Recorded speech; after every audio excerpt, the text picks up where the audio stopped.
श्री शिवाय नमस्तुभ्याम, हर हर महादेव, जय महाकाल। कैसे हैं आप सभी लोग? देखिए, आप सभी को पता है कल है एकादशी का दिन और यह है वैशाख मास की आखिरी एकादशी। अगर आपकी कोई इच्छा, कोई हृदय की बात, कोई मनोकामना नहीं हो रही है, उपाय कर करके आप थक चुके हो, शरीर के शारीरिक कष्ट दूर नहीं हो रहे हैं, बहुत कष्ट में जीवन बीत रहा है, तो ये 108 चावल के दानों वाला उपाय चुपचाप करके आ जाइएगा। आपकी जो भी कामना होगी इस एकादशी के दिन निश्चित रूप से पूर्ण होगी।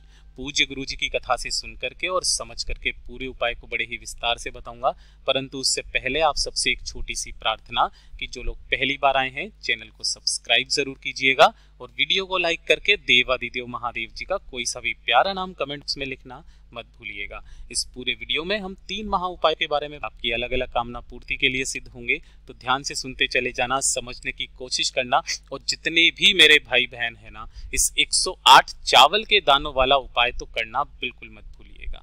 ठीक है, सबसे पहले बात करते हैं पहले वाले उपाय की। पहला वाला उपाय किन लोगों को है वो चीज ध्यान से सुनिएगा। यह है 108 चावल के दानों वाला उपाय।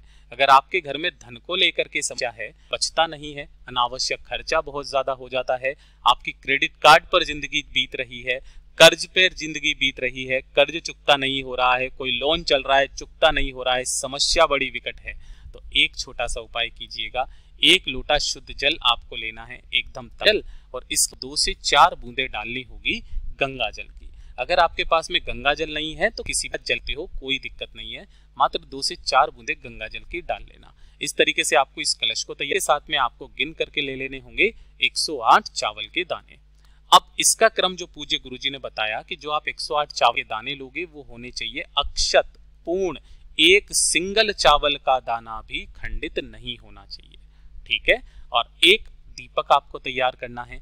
इस उपाय में आपको खास करके ध्यान रखना है कि दीपक आपका आटे का होना चाहिए, आटे का दीपक, जिसके अंदर लगाओगे गोल बाती और इस अंदर आप भरोगे गाय का घी।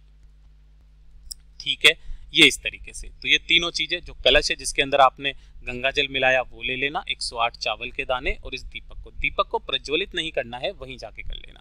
इन सभी को लेकर के इस एकादशी के दिन, प्रदोष के दिन, शिवरात्रि के दिन, इस उपाय को तीनों दिन कर सकते हैं, एकादशी, प्रदोष, शिवरात्रि। ठीक है ना, किसी भी एक दिन चले जाना। उत्तर दिशा, नॉर्थ डायरेक्शन की तरफ मुंह करके आपको खड़े होना है, परंतु जब आप शिवलिंग के पास में जाएंगे तो सबसे पहले आप पहुंचेंगे चौखट पर। तो शिवलिंग के पास में जाने से पहले जो शिवालय की चौखट है, इस चौखट पर आपको एक गाय के घी का गोल बाती का दीपक लगा देना है। लगा दोगे, लगा देने के पश्चात आपको मंदिर के अंदर जाना है, महादेव जी की शिवलिंग के पास में उत्तर दिशा की तरफ मुंह करके आपको खड़े हो जाना है। अपने दोनों हाथों में, ध्यान रखना, अपने दोनों हाथों में जो आप कलश जल को लेना, ओम नमः शिवाय, श्री शिवाय नमस्तुभ्यम पंचाक्षरी मंत्र या षडाक्षरी मंत्र का स्मरण करते हुए शिवलिंग पर समर्पित करना। बस एक नियम यहाँ पर कहते हैं पूज्य गुरु जी के, जब आप इस जल को समर्पित करें तो उस जल को आगे की तरफ बढ़ाते हुए आपको जलाधारी तक लेकर के आना है। कहां तक? जलाधारी तक लेकर के आना है। जलाधारी तक जब लेकर के आओगे संपूर्ण जल खत्म हो जाएगा। खत्म हो जाने के पश्चात आपको क्या करना है, आपके हाथ का जो दाहिना हाथ है, मतलब जो दाहिना हाथ है उसके अंदर आपको 108 चावल के दाने रख लेना है, अपना नाम, अपना गोत्र और आपकी जो धन की, कर्ज की कामना है उसकी कामना करते हुए समस्त चावलों को आपको शिवलिंग के ठीक ऊपर आपको समर्पित करके महादेव जी से विनती करके, कामना करके वापस आ जाना है। पूज्य गुरु जी ने कहा ये 108 चावल के दानों का जो आपको फल मिलता है ना, वो आपके जीवन में किसी अन्य उपाय से आपको नहीं मिल सकता। पूज्य गुरु जी का बहुत अद्भुत और अचूक उपाय है, जरूर कीजिएगा। अब बात कर लेते हैं दूसरे वाले उपाय की। दूसरा वाला उपाय किन लोगों को करना है वो चीज ध्यान से सुनिएगा। यह है विशेष मनोकामना पूर्ति का, है ना। एक कामना पूर्ति के लिए होता है एक विशेष मनोकामना, कोई ऐसी मनोकामना जो आप चाहते हो कि बस मेरे को जीवन में ये मिल जाए, इसके अलावा मुझे और कुछ भी नहीं चाहिए, है ना। तो उस विशेष मनोकामना के लिए इस वाले उपाय को एकादशी, प्रदोष, शिवरात्रि, किसी भी एक दिन का नियम बना लीजिए। इन तीनों में से एकादशी, प्रदोष, शिवरात्रि का करना स्टार्ट कीजिए। ज्यादा से ज्यादा 3 महीना आपकी वो कामना पूरी जरूर होगी। आपको सबसे पहले लेने होंगे शमी के पत्ते। कितने लेने हैं? ये जो गोले में बनाया ये 1 शमी का पत्ता है, ऐसे आपको 5 शमी के पत्ते ले लेने हैं। गिन करके आपको लेनी होंगी 5 बेलपत्र जो कहीं से भी खंडित, कटी फटी ना हो। तीसरे नंबर पर आपको लेना होगा हरा मूंग, है ना। अब ये जो हरा मूंग लोगे ये भी कितना लोगे? 5। 5 शमी पत्र, 5 बेलपत्र, 5 हरा मूंग और 1 लोटा शुद्ध जल अपने घर का ले लेना। ठीक है ना। इसी जल के अंदर आपको उन समस्त सामग्री को डाल लेना है। 5 हरा मूंग, 5 बेलपत्र और 5 शमी पत्रों को डाल लेना। एक दीपक आपको तैयार करना है, चाहे आटे का चाहे मिट्टी का। दीपक में बत्ती जो लगाओगे वो लगाओगे गोल बाती और इसके अंदर भरोगे गाय माता का घी। पहुंच जाना महादेव के मंदिर शिवलिंग के पास में। उत्तर दिशा नॉर्थ डायरेक्शन की तरफ मुख करके खड़े हो जाना। जो लोटा जल आपने लिया है उस लोटे जल को अपने दोनों हाथों में पकड़ना, लेकिन इस बार जो जल है वो आपको महादेव की शिवलिंग पर समर्पित नहीं करना। उस संपूर्ण जल को आपको माता अशोक सुंदरी के स्थान पर समर्पित करना। ठीक है। ओम नमः शिवाय मंत्र का स्मरण करते हुए केवल जल यहाँ पर समर्पित करना। जल समर्पित कर देने के पश्चात जो शमी पत्र हैं, है ना, वो और हरा मूंग आपको माता अशोक सुंदरी के स्थान पर समर्पित करना है।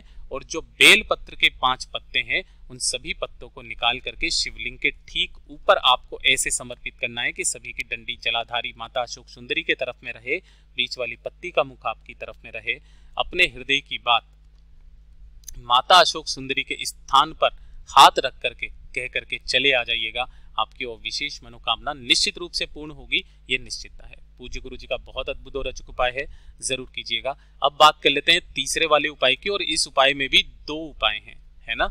एक होता है मान सम्मान के लिए, एक होता है आपकी बीमारी के लिए। ठीक है। एक तो मान सम्मान का जिसका कोई दिन फिक्स नहीं है, कोई समय फिक्स नहीं है, किसी भी एक दिन इस उपाय को कर लेना, जीवन में आपको मान सम्मान होना तय है किसी भी दिन। देखिए पूज्य गुरु जी हमेशा कहते हैं आपको लेना है चंदन, चाहे लाल चंदन, चाहे पीला चंदन, चाहे सफेद चंदन, जो चंदन मिल जाए वो चंदन ले लेना।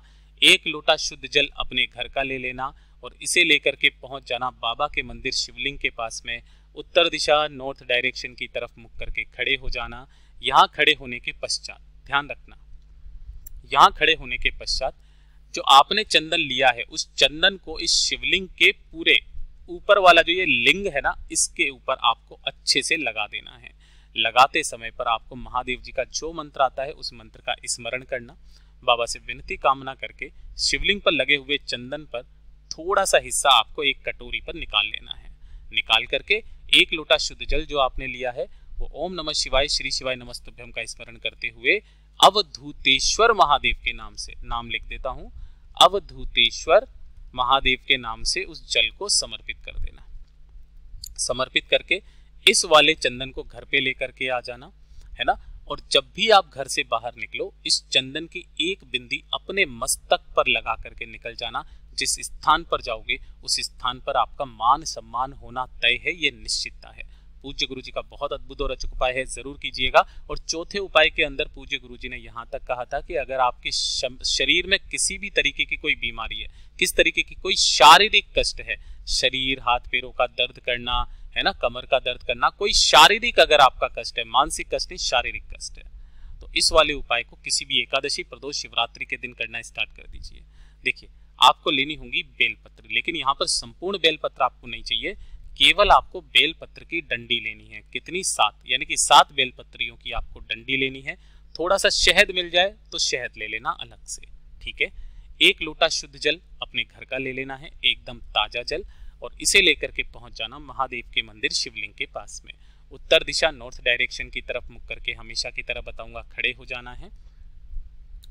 आपने जो 7 बेलपत्र की डंडियां ली है, 7 बेलपत्र की डंडियों को शहद में डुबोकर, ध्यान रखना, शहद में डुबो करके अपना नाम और गोत्र बोल करके माता अशोक सुंदरी के स्थान पर आपको समर्पित कर देना है। समर्पित कर दोगे। समर्पित कर देने के पश्चात बाबा से निवेदन करके, कामना करके इन सभी बेलपत्र की डंडियों को आपको यहाँ से उठा लेना है, एक कटोरी के अंदर रख लेना है और 1 लोटा शुद्ध जल जो आप लेकर के आए हो बाबा की शिवलिंग पर समर्पित कर देना। ओम नमः शिवाय श्री शिवाय नमस्तुभ्यम पंचाक्षरी मंत्र या षडाक्षरी मंत्र का स्मरण करते हुए और समर्पित करने के पश्चात शिवलिंग को देखते हुए ही इन 7 की 7 बेलपत्र की डंडियां जिनके ऊपर आपने शहद लगाया है उन सभी को शिवलिंग को देखते हुए चबा चबा करके खा लेना। जो एकादशी पड़े, जो शिवरात्रि पड़े, जो प्रदोष पड़े, उस दिन करना स्टार्ट कीजिए। आपके शरीर में उसी दिन से प्रभाव आपको नजर आने लगेगा। पूज्य गुरु जी के ये सभी उपाय बहुत ही ज्यादा खास और अद्भुत है, जरूर कीजिएगा। वीडियो पसंद आए तो लाइक जरूर करना, साथ ही साथ चैनल को सब्सक्राइब जरूर कीजिएगा। मैं आपसे मिलता हूँ अगले वीडियो में, तब तक के लिए ओम नमः शिवाय, हर हर महादेव, जय महाकाल।